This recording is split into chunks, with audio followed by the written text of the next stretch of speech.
Assalamualaikum warahmatullahi wabarakatuh. Waalaikumsalam warahmatullahi wabarakatuh. Oke, perkenalkan nama saya Rizky Wali dan kedua rekan saya yaitu Perkenalkan nama saya Ridwan Wali. dan saya Kalsum. Pada kesempatan kali ini kami bertiga akan berbincang-bincang sedikit terkait dengan proses pemeriksaan di depan sidang pengadilan tata usaha negara untuk memenuhi salah satu mata kuliah kami yaitu hukum acara tata usaha negara. Untuk itu, sebelum kami lanjut ke poin-poin pentingnya, saya akan menjelaskan sedikit terkait apa itu pengadilan tata usaha negara. Oke, jadi pengadilan tata usaha negara itu merupakan sebuah lembaga yang berwenang memeriksa dan memutus sengketa administrasi antara orang atau badan hukum, perdata dan pemerintah. Kemudian pengadilan tata usaha negara itu dibentuk berdasarkan Undang-Undang Nomor 5 Tahun 1986 tentang Peraturan Tata Usaha Negara. Oke, langsung saja di sini kedua pemateri saya akan menjelaskan sedikit terkait dengan proses pemeriksaan di depan sidang pengadilan tata usaha negara.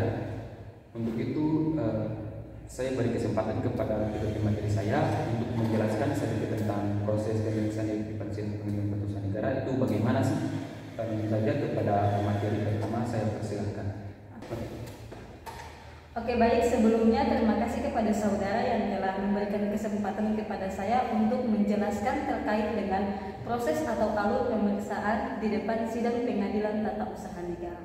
Langsung saja saya akan menjelaskan dalam pemeriksaan di depan sidang pengadilan tata usaha negara itu terbagi atas dua acara, yaitu acara cepat dan acara biasa.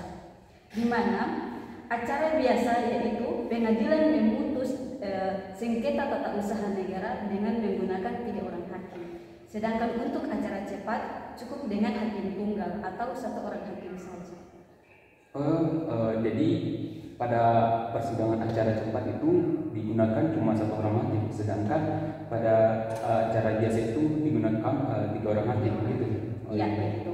Kemudian dalam pemeriksaan ketua majelis atau hakim memerintahkan panitera untuk memanggil para pihak untuk pemeriksaan persidangan dengan surat tercatat.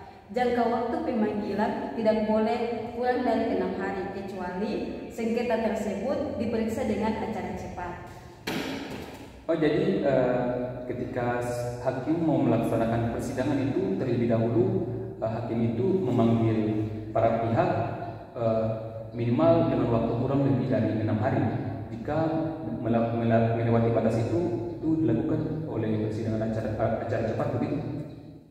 Iya, jadi panggilannya itu tidak boleh kurang dari 6 hari kecuali pemeriksaan tersebut dilakukan dengan acara cepat. Oh, oke, baik. Kemudian bagaimana sih proses atau tahapan-tahapan untuk melakukan persidangan di pengadilan tata usaha negara itu? Mohon penjelasannya. Oke, baik. Jadi proses atau alur pemeriksaan di depan pengadilan tata usaha negara yaitu melalui beberapa tahapan. Yang pertama, pembacaan gugatan. Pada saat pembacaan gugatan, pemeriksaan dimulai dengan membacakan isi gugatan dan surat yang memuat isi jawaban dari pihak tergugat. Kemudian yang kedua yaitu pembacaan jawaban.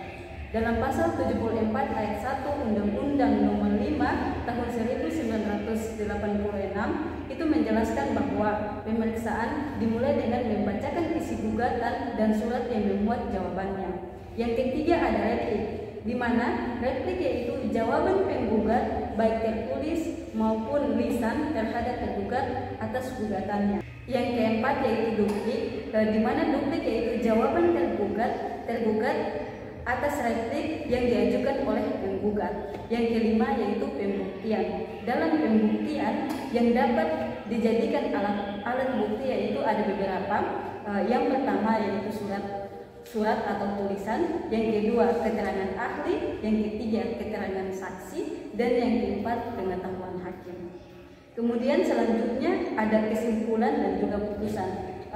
Mungkin tahapan pemeriksaan selanjutnya akan dijelaskan lebih lanjut oleh saudara Ridwan. Oke, baik, terima kasih. Baik, seperti apa tadi yang telah dijelaskan oleh saudari Kalsum, ya, terkait dengan pemeriksaan di depan sidang pengadilan, mulai dari pembacaan gugatan, jawaban atas gugatan dari pihak tergugat, replik, duplik, pembuktian, selanjutnya masuk kepada tahapan kesimpulan.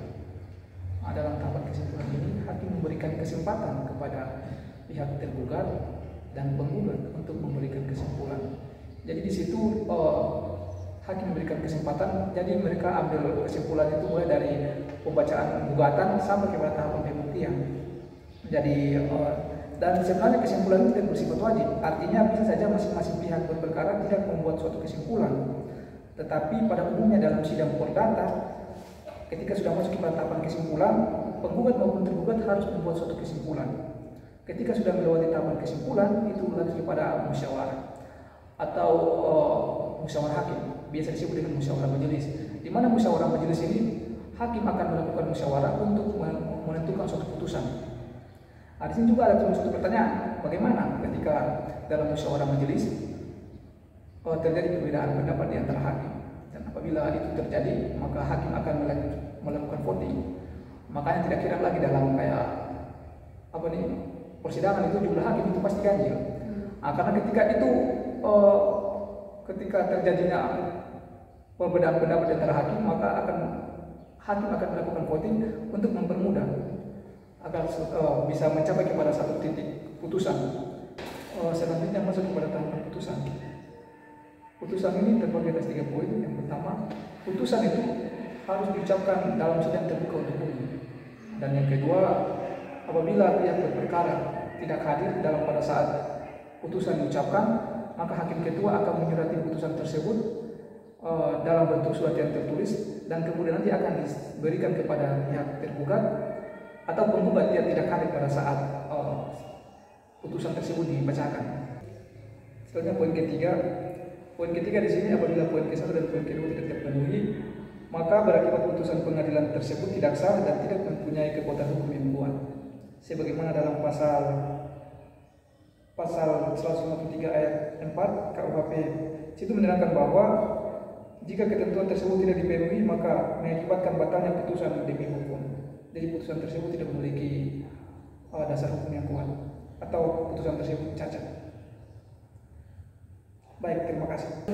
Jadi dalam proses pemeriksaan di depan sidang pengadilan tata usaha negara itu dengan melalui beberapa proses yang sudah tadi saudara jelaskan. Yang pertama itu terkait dengan pembacaan gugatan, yang kedua itu terkait dengan pembacaan jawaban, yang ketiga itu replik, yang keempat itu duplik, terus kemudian lanjutkan dengan pembuktian, kesimpulan dan putusan.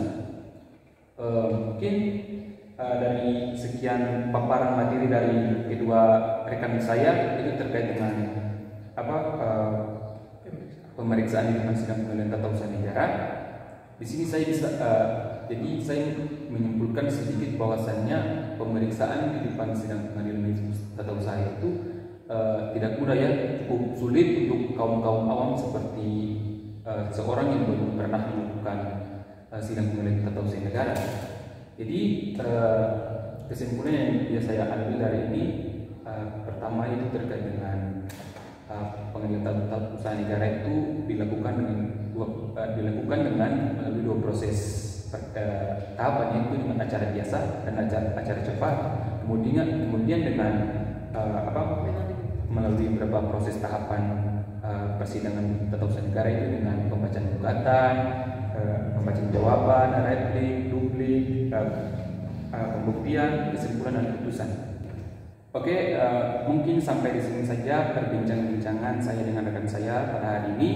Apabila ada salah kata atau perkataan yang kurang berkenan di hati penonton, kami mohon maaf. Untuk itu, wabillahi taufiq wal hidayah. Wassalamualaikum warahmatullahi wabarakatuh. Waalaikumsalam.